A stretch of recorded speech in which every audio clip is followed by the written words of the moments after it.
You're listening to the Hour of the Time. I'm your host, William Cooper. Tonight is part 2 of our interview with William Morgan, and many of you are wondering if that's his real name. No, it is not. We protect CAGI members. We never tell anyone how many CAGI members we have, where they're at, what their names are, anything. None of that information is given out, not even to other CAGI members. Now, we use the code name or the pseudonym of William Morgan simply because the name William Morgan is significant in the past of the secret society called Freemasonry. William Morgan was murdered by Freemasons after having revealed, printed in a book, some of the secrets of the lodge, and this was done back in the 1800s. Of course, the Fraternity of Freemason denies that they murdered William Morgan. However, their version differs significantly from the official version and from the proof and the evidence that we have spent many hundreds of man-hours digging up, and one of these nights we're going to do a program just entirely on the murder of William Morgan. Will, welcome back to the Hour of the Time. Thank you, Bill. It's a pleasure to be here, and I'm really proud and happy to be here and doing what I'm doing. You know, I don't think a lot of people realize that you're risking your life by doing this. The oaths that you have taken, albeit because they were fraudulent, you thought that you were making an oath to the God of the Bible, and in fact you were making an oath to Lucifer, which nullifies those oaths, but they still, the Brotherhood, the Order, the Illuminati, the Freemasons, could still carry out the threat of those oaths, which is murder. Is that not correct? Absolutely correct. No matter what I may personally feel about or what common law or the actual law may view about those oaths as taken, the Masons that are involved consider them to be absolutely applicable to any transgression. And they have been enforced, and the bloody punishments that are part of the oaths have happened to Masons before, and they will happen again, I'm sure. Now, you are what degree? Let's get that out for the people in case we have some new listeners tonight. What degree are you? I am a 32nd degree Freemason of the Scottish Rite of the Southern Jurisdiction of the United States. And what is the official title of that degree? The official title is the Sublime Prince of the Royal Secret, and that is not only the title of the degree, it is also the title of the ritual that the degree is conferred to. And just to show you how important that is, after going through the ritual and getting the degree conferred upon me, I could neither remember anything sublime or even remember what the secret was that they told me. Why is it that you couldn't remember the secrets of the degree? Well, that's a bit of a long story, and I won't go entirely into it, but it started off, the day I was conferred, began at 6 o'clock in the morning, and they just rushed through it. There was no memory work to do, as in the Blue Lodge, where a person has to memorize the ritual and then give it back. You just sit there and received in an audience-like capacity. And when it came to swearing the oath, you merely held up your hand and said, "I do." You also did take that oath on kneeling on one knee, as you did in the Blue Lodge. Now, we talked yesterday after we recorded the last program that aired, I believe Friday, on WRNO, and this will air on Monday on WRNO. It will air at a different date on WWCR. So if you're listening on WWCR, don't let these dates confuse you. But we talked, and I asked you specifically if there was a part of Freemasonry where you raised your arm to the square, and what was your reply? Yes, there is a part where you raise your arm to the square. The first time I remember doing that action was in the second degree when it was conferred upon me. You raise your right hand as if you were swearing in.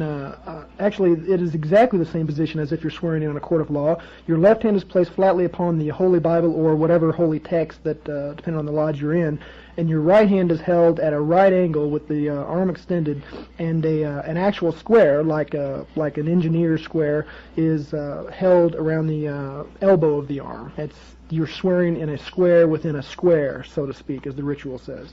Now, if a Freemason were speaking in front of a group of what Masons call the profane, would it be fair to state that if the speaker stated something about when he raised his arm to the square, that this could be a recognition signal to notify other Freemasons in the audience that he was indeed a Freemason? Knowing what I know, I could hardly see it as anything else. There's no square involved in any other oath swearing ceremony that I've ever heard of, ever, not in a court of law. Only a square is involved in Masonry. It's one of the primary tools that are symbolically referred to in all the ritual of the Blue Lodge. Now, many of you have heard this statement made by someone that you all listen to, and I want you to make that connection for yourselves. If you can't make that connection for yourself, then there's no need to telling you any more about it anyway. Let's get into some of the ceremonies. How does this start? It begins in the Blue Lodge with the first degree of entered apprentice, and it goes up, and you've actually traversed 32 degrees of initiation. Are there side roads off of this? Yeah, well, it's a bit difficult. The Blue Lodge is where everything begins, and the Blue Lodge where Mason is initiated at is called the Mother Lodge from that time after, in specific reference to him personally.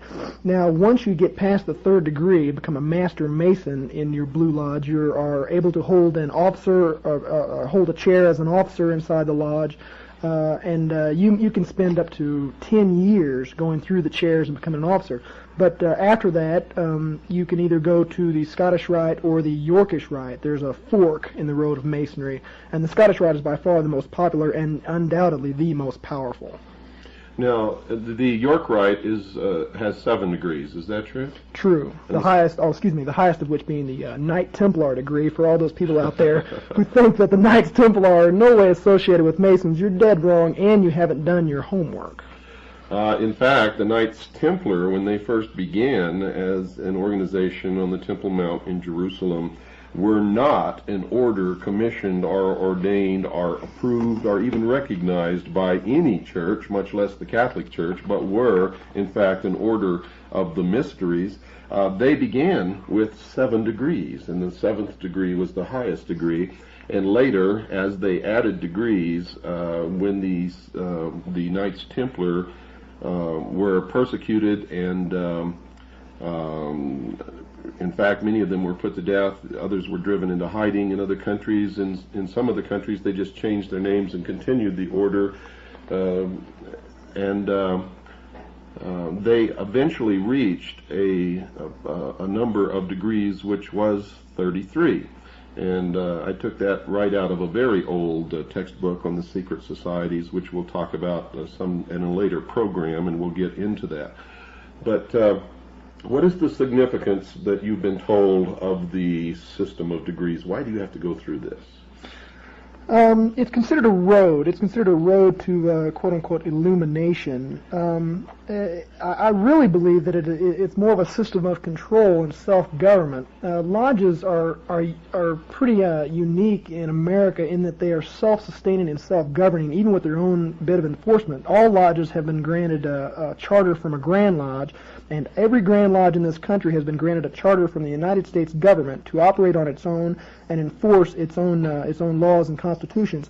If a police officer or any law enforcement officer walks into a lodge while in session, he not only does he not have arrest power, but that lodge immediately closes. Now, this is something the American people don't know about. Now, if these are lodges, they're in states, they have nothing to do with the federal government. How could they receive a charter from the federal government saying that they're under their own laws? And how could it be the law enforcement officer would not have the authority to arrest or any of his other authorized duties in a Freemasonic lodge. It beats the hell out of me, Bill. It's really a bit of a contradiction in terms. You have a government that has actually gone out and given government-type status to a completely in secret and I think subversive organization right under its own nose.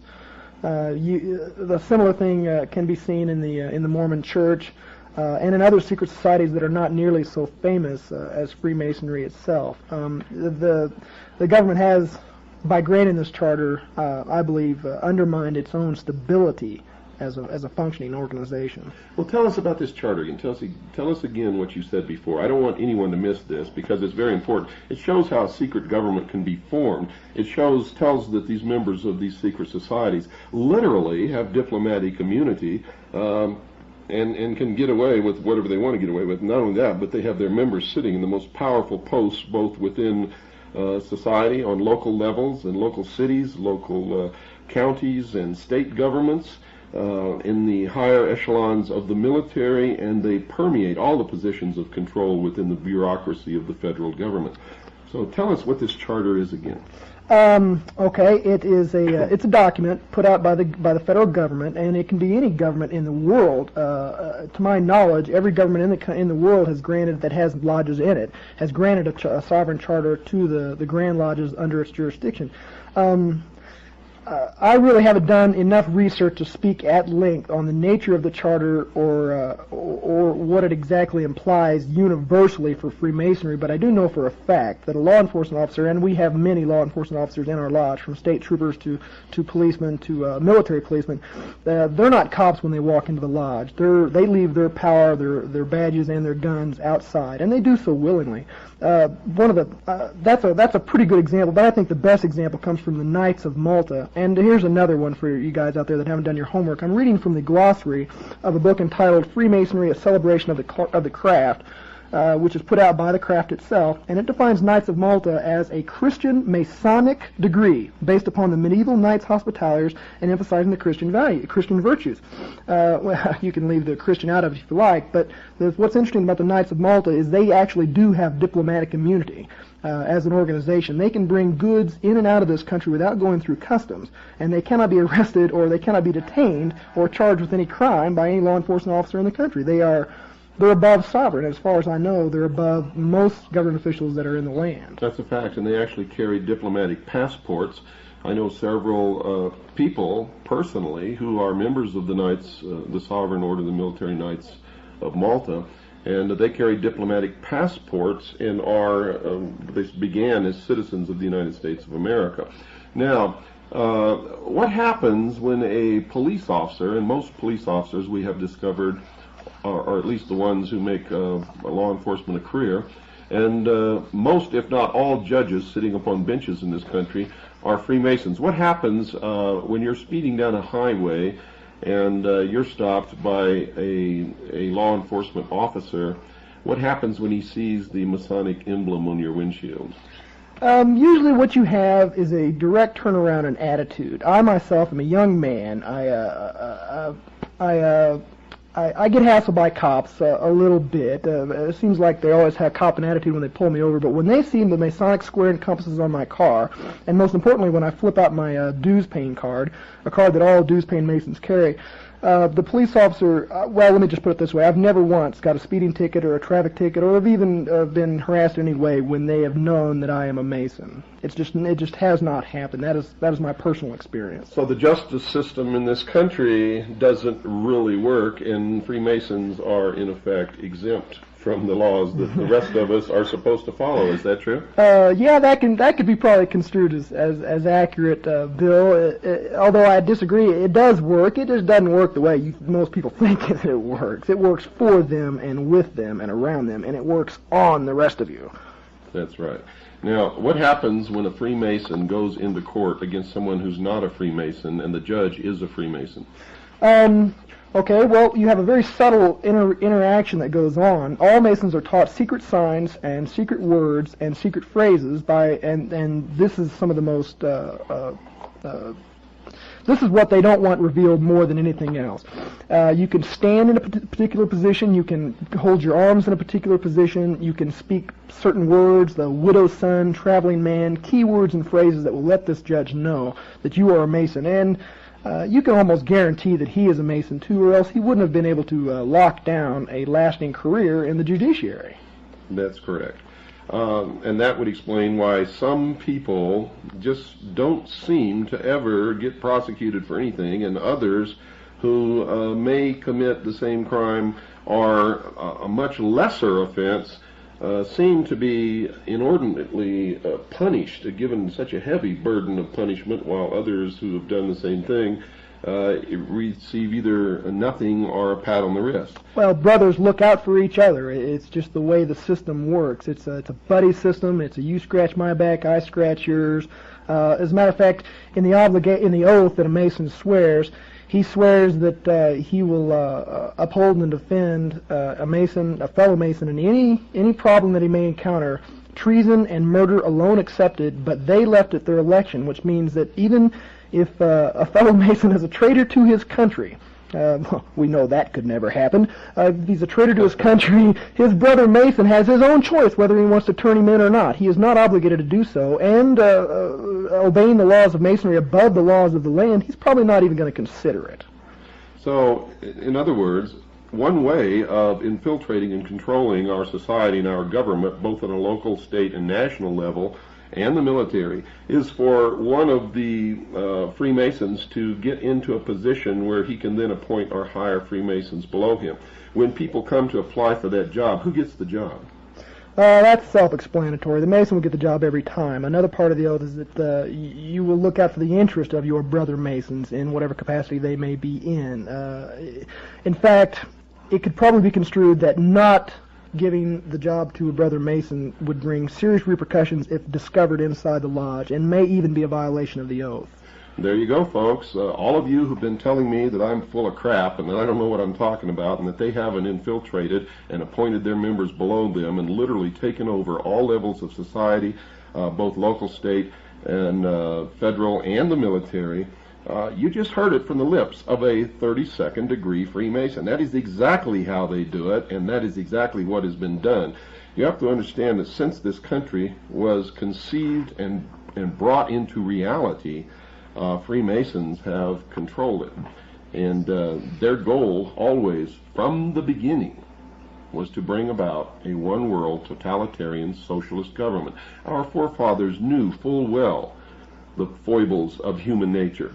And this country was described in their own words as the great experiment. And the experiment, folks, was to find out if we truly could be responsible, could rule ourselves, would not give in to the foibles of human nature and give our country and our individual freedoms and rights away. But they knew when they did it that that's exactly what would happen, because they were probably the best at understanding human nature of anyone that I've ever read. And I've read all of their writings and letters and works and the Federalist Papers and everything else that they've done. And they knew full well that this people would give away what they built.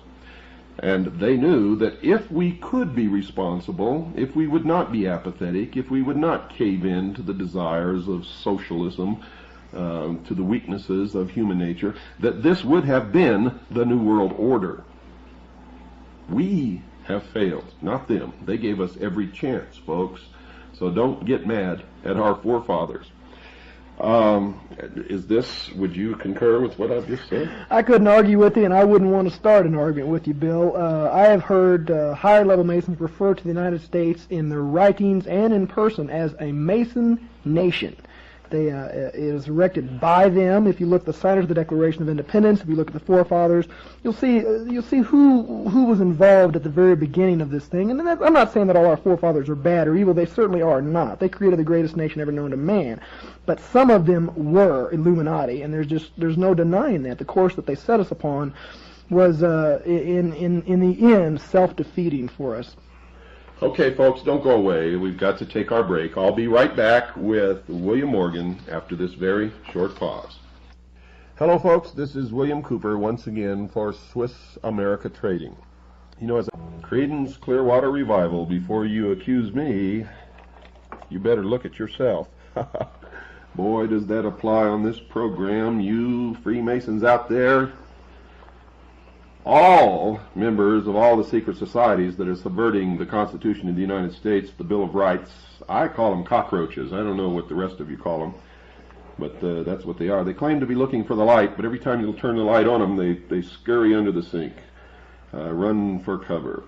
You know, it occurs to me that I need to tell you folks out there something. This young man who's on this program is a member of the Citizens Agency for Joint Intelligence, and there are literally hundreds of brave men and women all over this country and the world who are gathering information, bringing the truth out into the open. We are all working for freedom. It is the largest and most successful civilian intelligence gathering organization in the world. And our goal is freedom, to preserve freedom in this country, the United States, preserve the Constitution and the Bill of Rights, because it's the last bastion, the last wall between us and freedom, and try to institute freedom in all of the rest of the world. That's our only purpose, our only purpose.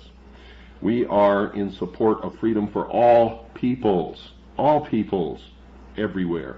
This young man on this show has risked his life to tell you what he's telling you tonight, and if his identity were ever to be discovered, he could be murdered by the secret societies that he is revealing.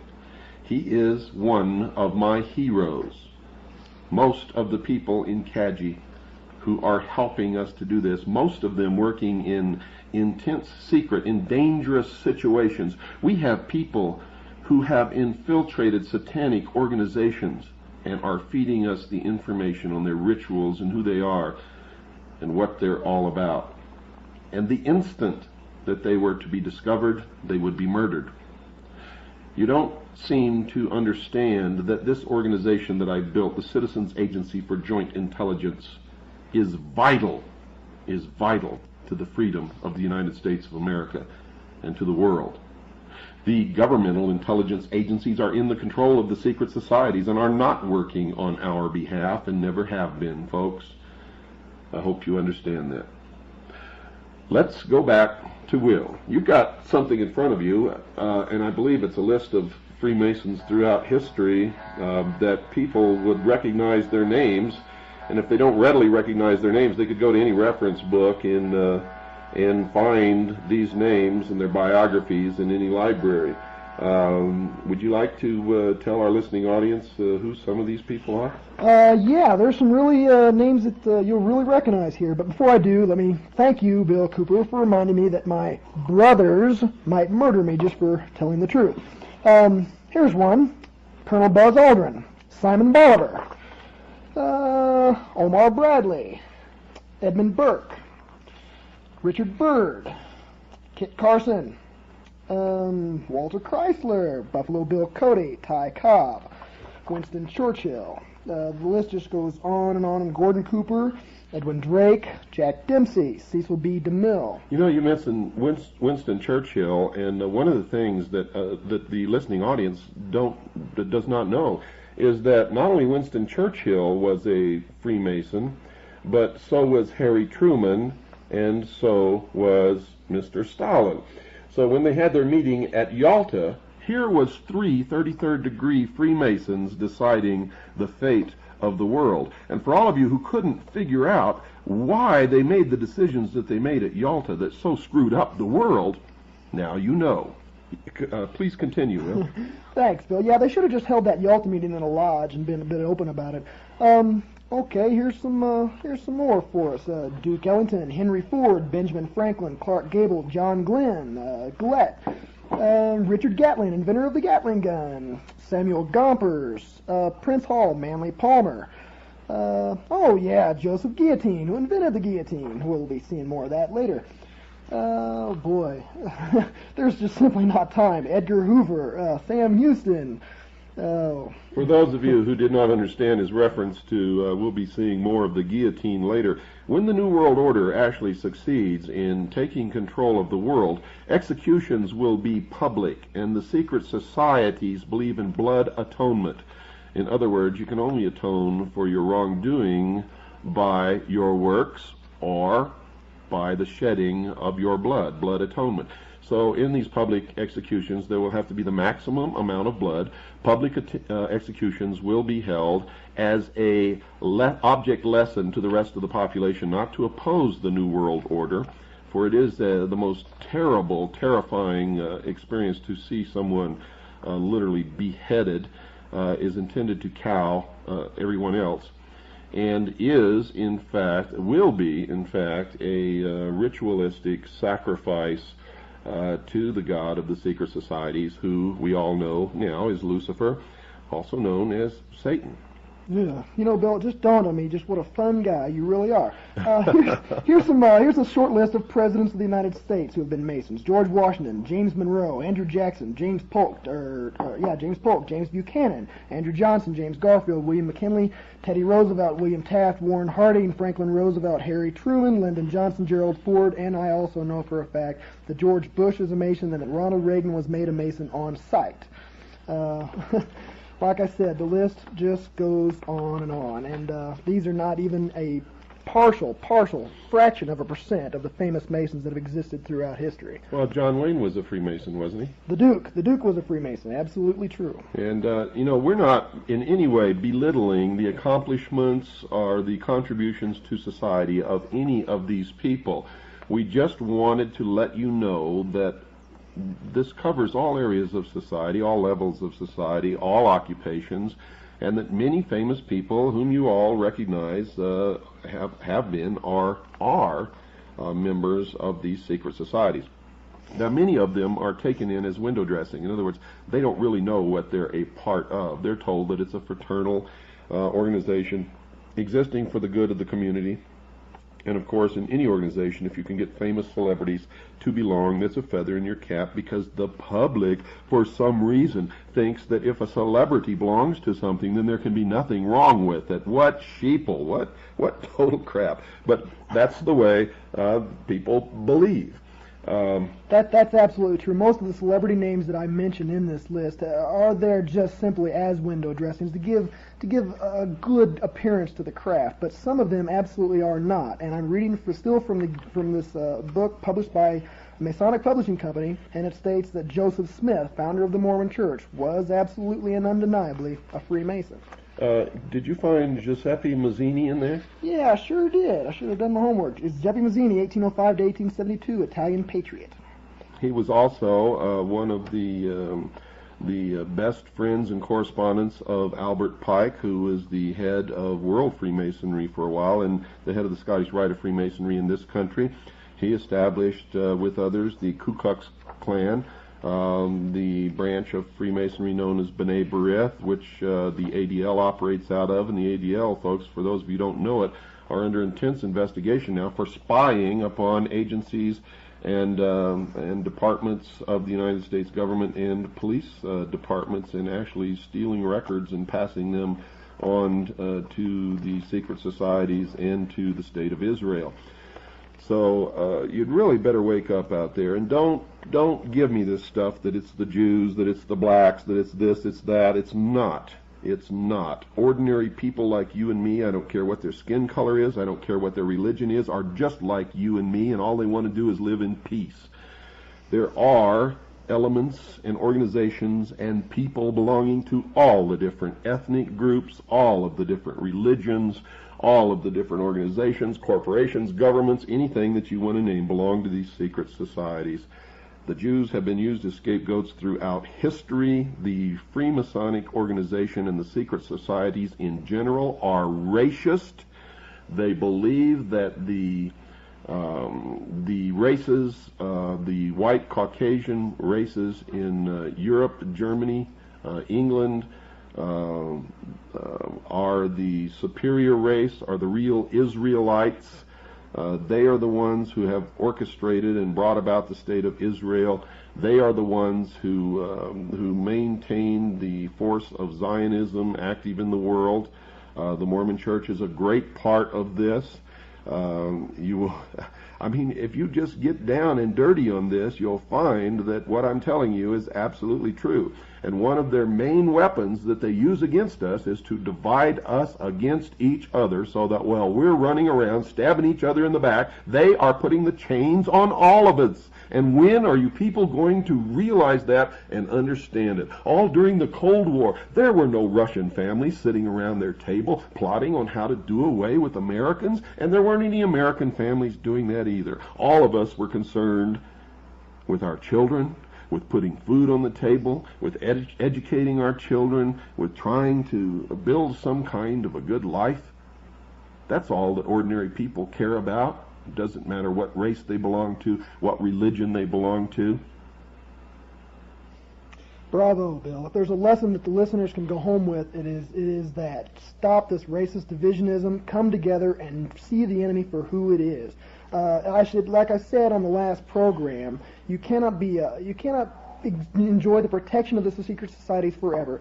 With a little bit of homework, you can find out who financed Hitler in World War II. And anybody that knows history knows that as soon as Hitler got to where he was at in power, who did he initiate a pogrom against? It wasn't just Jews. He got rid of all the Freemasons who were the window dressing in Germany and in Austria, who put him where he was at and protected his interests. He zapped them. He nuked them. They were gone. They joined the Jews and the Gypsies in the concentration camps, and they were never heard from again. And to this day, many German Freemasons wear a small flower on their lapel in remembrance of that tragic event. You cannot enjoy that protection forever. You are doomed to fail if you depend on these people for your life. That's correct. And remember, the primary method that they use is this. Conflict creates change. They create the conflict that they know will bring about the solution that they want. They get it to appear as if the people are screaming for the solution, and then they give it to them, something that the people would never have accepted in the first place. But remember, conflict creates change. They believe in the Hegelian principle of conflict resolution. You have a thesis, an antithesis, and the clash of these two creates the solution to the problem which they've been aiming for all along. Now you also have to understand that controlled conflict creates desired results or change. So the method of bringing about controlled conflict is to have your people leading both sides of the conflict.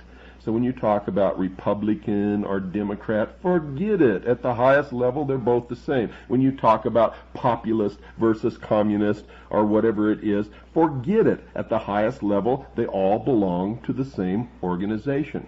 When you look around in the Patriot movement, remember, most of the leaders in the Patriot movement are on the same side and belong to the same organizations as the leaders of the secret societies that are trying to destroy this country. The conflict between the two, which they are trying to create now, will ensure the destruction of the Constitution, the Bill of Rights, and then they will step forward with the answer. 1,000 years of peace under the United Nations. But you're going to have to make concessions to get it.